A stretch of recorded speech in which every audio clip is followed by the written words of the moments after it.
गुरुदेव के श्री चरणों में कोटि कोटि नमन। गुरुदेव, मैं सुशीला चौधरी। ग्रुप शुरू होने से पहले मुझे एक दिन दिखा कि मेरे शरीर से अनार की तरह ऊर्जा बाहर निकल रही है। कानों के पर्दे इतनी जोर से फड़फड़ाए जैसे फट ही जाएंगे।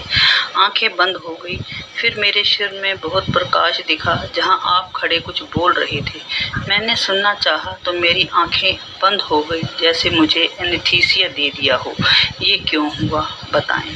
रात भर मेरे शरीर में पैरों से लेकर क्राउन चक्र तक ऊर्जा ऊपर चढ़ती महसूस होती है। परसों रात को ऐसी ही स्थिति थी। मुझे ठंड लगी, मैंने चादर ओढ़ ली। मैंने आपकी सांसों को महसूस किया। फिर मेरी चादर अचानक से किसी ने जोर से 2 बार उतारनी चाहिए। मुझे लगा चादर उतार देनी चाहिए। मैंने उतार दी। ये क्या ऊर्जा की अधिकता के कारण हुआ या कुछ और था? आज ग्रुप खत्म हो जाएगा। मेरे लिए कोई आदेश या निर्देश हो तो बताएं गुरुदेव। मुझे क्या करना है? धन्यवाद, प्रणाम, मार्गदर्शन कीजिए। प्रणाम आपको। थर्ड आई मेडिटेशन करते हुए ऐसा लगा जैसे कोई अनार सा जल गया हो और सारी जो है ऊर्जा ऊपर तक महसूस हुई और ऊपर तक ऊर्जा महसूस हो रही है। और फिर जो है वहां पर गुरु का दिखाई देना और ऊर्जा का बहुत हो जाना, ज्यादा हो जाना और चद्दर ओढ़ लेना और फिर चद्दर को कोई खींच के हटा रहा है। गुरु बहुत तरीकों से तुम्हें ये बताने की कोशिश करता है कि अभी तुम सो नहीं, अभी तुम साधना करो। जैसे मैंने बताया कि बहुत सारे इशारे हैं, बहुत सारी बातें हैं जो सूक्ष्म रूप से पता लगती हैं, मगर हम उन्हें समझ नहीं पाते। तो जब हम उन्हें समझ नहीं पाते तो हम कुछ और ही सोच लेते हैं। इसीलिए जीवित गुरु की ज्यादा जरूरत होती है। अगर गुरु शरीर छोड़ भी दे तो वो सूक्ष्म रूप से आपको बहुत बातें बताएगा, मगर उन बातों का अर्थ तो आप अपने हिसाब से ही निकाल लेंगे, तो फिर आप चूक जाएंगे।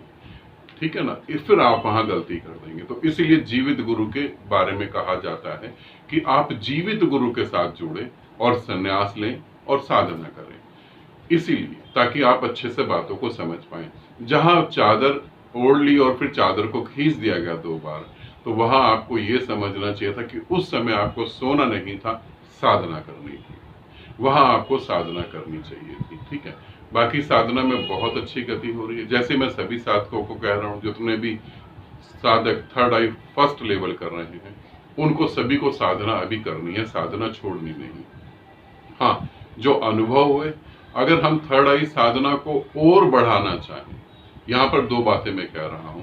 अगर थर्ड आई साधना को करते हुए हमें परमात्मा को देखना और परमात्मा को पाना है, तो हमें थर्ड आई साधना ही करनी है।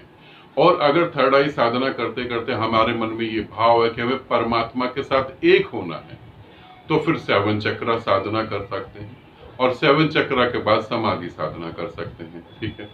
2 बातें हैं, कहीं कंफ्यूज ना हो जाए, दोबारा रिपीट कर रहा हूं। परमात्मा को देखना और परमात्मा के साथ एक हो जाना, ये 2 अलग अलग चीजें हैं। किसी चीज को देखना और उस चीज के साथ एक हो जाना। तो यदि परमात्मा के साथ एक ही होना है तो फिर 7 चक्रा कर सकते हैं और फिर समाधि साधना कर सकते हैं। और सिर्फ थर्ड आई से परमात्मा को देखना ही है तो फिर थर्ड आई मेडिटेशन को कंटिन्यू कर सकते हैं। इस तरीके से आप साधना में आगे गति करें।